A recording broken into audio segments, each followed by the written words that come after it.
Bobbie O'Connor's 50 years as an advocate for social justice have fostered a deep commitment to create change through writing. And a dramatic reading of her play, Scream's Echo, was performed here last night. Come on up. And how many of you saw Scream's Echo last night? Life-changing, right? It was amazing. And we have with her the wonderful cellist who performed for us last night, Tahira Whittington. And we're pleased to have joining us Terrence Patterson. He's a Jacksonville native and the executive director of the Ritz Chamber Players. And so I'm sorry we've only got one mic, but I will let you hold forth. This is Bob. Hi, thank you for being here. We're going to do this a little bit differently since we had the reading last night, and hopefully you'll have seen the artwork that was created and you have a sense of what Scream's Echo is about. So we're going to talk about how Scream's Echo got started and how it evolved. And hopefully we'll have some time for questions. So I'm going to start out with, I was sitting at my computer working on a writing assignment, and Scream's Echo came up and out of my fingers. It had nothing to do with the assignment. I don't even know what the assignment was, but it was not what I wrote. And when I got with my writing teacher and told her about it, she said it was the best thing I'd ever written, and that we were going to fine tune it. And then we talked about an instrument needed to be included. And I said, well, cello's my favorite instrument, so let's see if we can do that. And so then I knew Terrence Patterson, my friend, because we were in leadership Jax class together, and we really made a good connection. And he and I met at Three Layers Cafe. Some of y'all may remember that. It's a long-time cafe over on 4th Street.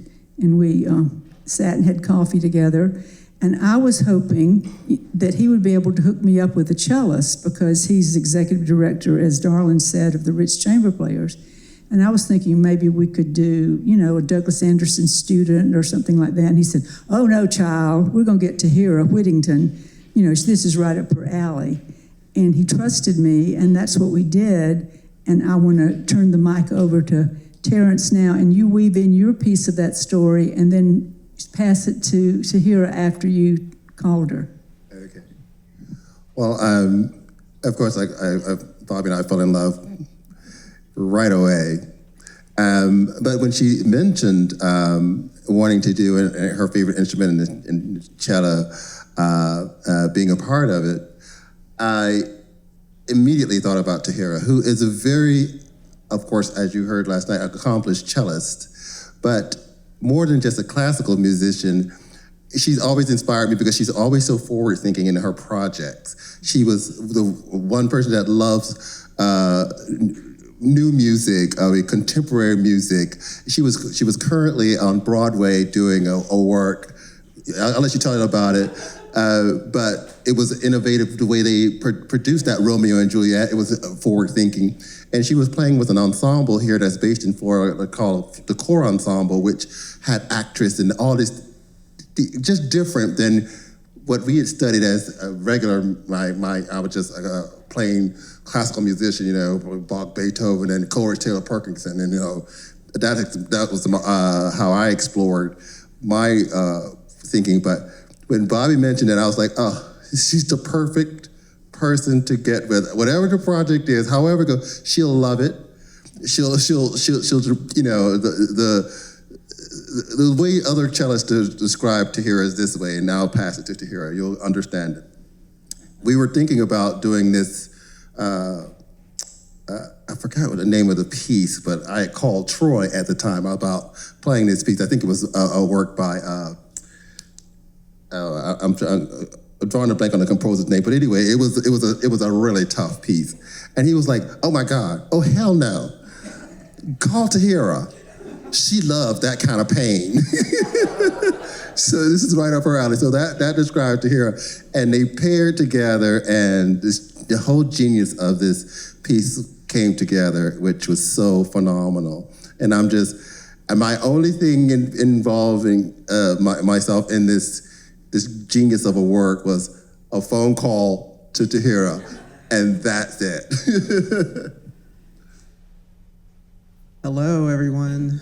Thank you so much for coming last night, for those of you who did, and hopefully we can flesh out some of the story as well for those who didn't. Yes, my piece in it, yes, came after all of the conversations with Bobbie and Bobbie's writing teacher, as well as with Terrence. And Terrence said, "Oh yeah, I have a project for you. I think you'd be perfect for it. It's with a native writer here in Jacksonville." And I said, "Okay, send me the materials." I was in New York at the time. I was playing cello for Romeo and Juliet on Broadway. And I was one of two musicians for that project. I think they had like the Capulets were going to be white and the Montagues were going to be black or something, or the other way around. And so they wanted that mirrored in the musicians that they had. So they had a white man who was a percussionist, who was on one side of in the box seats, and then they wanted me as the Black woman cello player on the other side on the box seats. And then I did also have some time on stage. But I was starting to, that project was starting to end, and so I didn't know what the next thing was. So Terrence's call kind of, woke my spirit up, so to speak, as far as writing. And I don't see definitely at that time, I didn't see myself as a composer. I had dabbled in it a little bit, but I hadn't really been asked to do something of this extent. And so, but I said, yeah, send me the materials. And what happened after that was that Bobbie sent a video recording to me of her, just reciting, the entire story. And I said, okay, there is definitely something here that is, grasping my artistic being, I guess you can say. But then I also had other thoughts about it that I wanted to share with Bobbie. And Bobbie, do you want to talk about that phone call that we had? We'll start it off with you, and I'll chime in. Well, I think the lead-in to what you're talking about was that the first reading I did of this was at 3 Layers, and the audience that evening was mostly Black folks, and one of my friends came, who I didn't even she's now my friend, but at the time I didn't even know her. She came up and talked about, "This is great. Thank you so much." It was right after Trayvon Martin had been killed, and he's part of the play. And she said she had just been down to Lakeland at a march, and so she said, it's so good that a white person is getting this. And then later that week, another African American who I know, who was my friend, said, "This is not your story to tell. This is another white person taking the stage when a Black person should be on the stage telling the story." And I'm like, okay, let me think about it, because I'm always trying to wake myself up, because you know how us white people are. We're so unconscious. And but I decided that I wanted to do it. I've talked to a lot of other friends. I thought, well, I'm going to do this. And then I had the conversation with Tahira.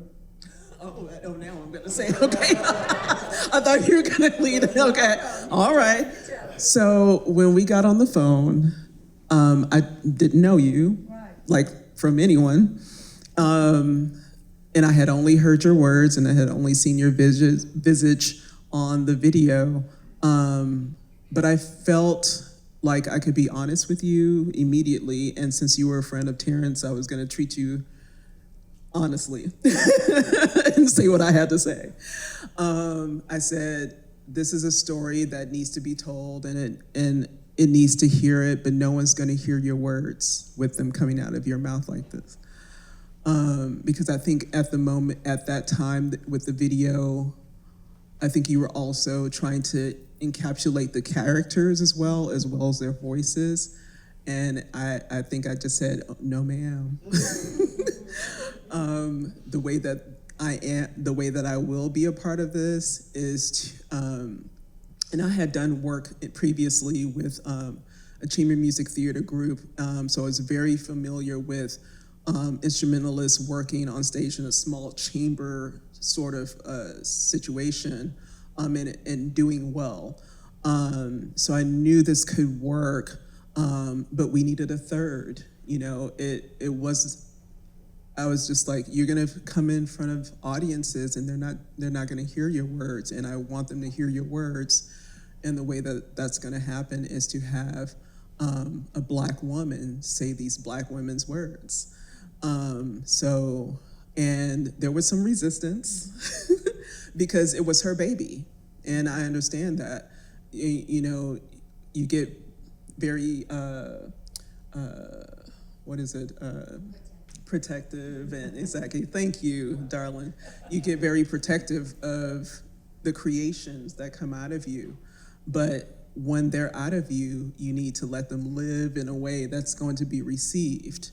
And so when we had that conversation, she said, "Oh no, you know, I want to do this. This is my creation." But I said, "Well, your creations won't be heard, and I want them to be heard." So we talked about, having a Black woman actress say the words. And I said, "Bobbie, you wrote it in a way that there is a narrator.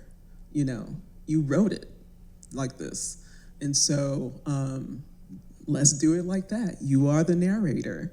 And the three women are the three women, as well as the grandmother. And I'll be the third as the musician or the musical voice." And she had to sleep on it.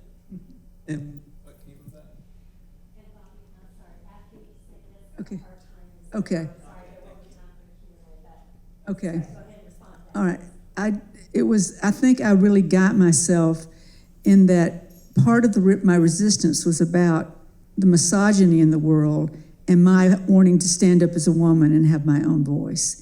And I'm so glad that you suggested, because I teared up in our conversation. I knew it was a big deal. And I'm so glad you suggested that. And it was amazing. The piece is written, narrator, voice of the three women. And so I wrote it that way without even realizing I was. So please check out the artwork that's out there that will tell the story. And we're going to be doing this again at Florida State College and at MOCA and perhaps down at St. Augustine. So this play will come back around. So thank you for being here.